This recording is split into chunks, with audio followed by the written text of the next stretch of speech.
Camarines Norte Diet Elementary School. Okay? Go.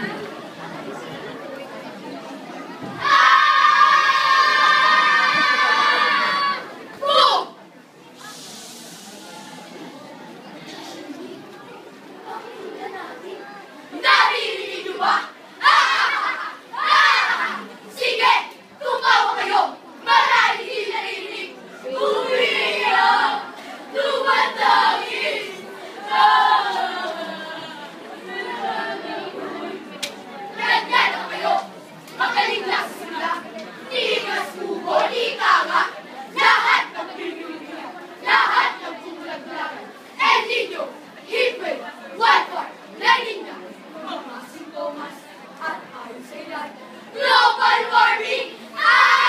Nakakapaso! Sobrang init! Napakainit! Matindi! Bagyo!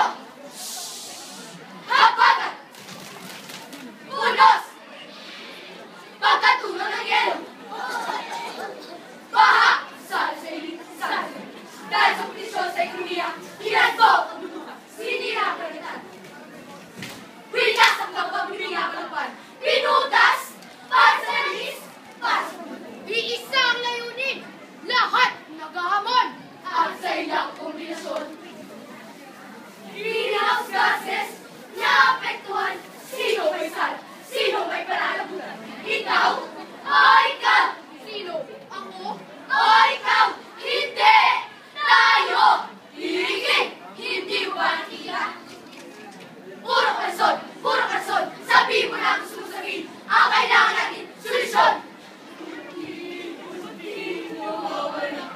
Naubos, kapatid, kapuso, kapamilya, naglago, nagigay, nagigising, tik-tak, bumibilis, tik-tak, ang oras, bumibilis, hindi, ayoko na, tama na, bago kabiasnan, bago kabalay, mamulat sa katotohanan, epektibo solusyon sa pagbabawas ng carbon footprints, bawat isa, may tungkulin dapat gampanan. Hakbang na dapat isagawa sa mga may pagmamahal, pagkagawian, pagkakaisa.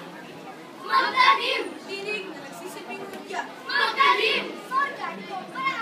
Magtanim! Tanim ako sa pagbabago ng panahon. Magtanim! Biglang tradisyonal na puno! Magsaliksik ng mga teknolohiya. May kinalaman sa paggamit ng mga katawa mula sa dumi ng hayop. Isulong ka ng plastic. Pangasimuhan ng watershed para maging sustainable. Itigil ang pagbubuya. Pagbawal ng plastic. Pinagpapula sa kanan. Orientasyon ng pamumuhay. Bago na lifestyle. Kasama kapay gamitin sa matalinong paraan. Ilaw, TV, stereo, DVD, at WD gamit. Biking journey. Lakarin na lang. Tara, sakay na. Bye! Pedicab! Kalesa! Sa halip na gumamit ng air condition tuwing summer, magsuot na lang ng preskong damit at gumamit ng Wi-Fi. Baligtan ng pinagkadalas ng bulb ng fluorescent, greenhouse friendly sa mahal, at mura pa. Mabisang pagpapabuti ng 3 R's: reduce, reuse, recycle. Kabataan! Huwag kang titigil! Huwag kang himo! Huwag kang susuko! Dahil noon upang ang bawat isa ay may kahit tumulong para sa matumpay na pagmulat at sa muling daladas. Kailan pa kikilos? Ngayon na! Kapag ginawan ko, kapag ginawan mo, kapag ginawan natin lahat, reduce carbon footprints. Okay. Thank you very much, Camarines Norte Diet Elementary School.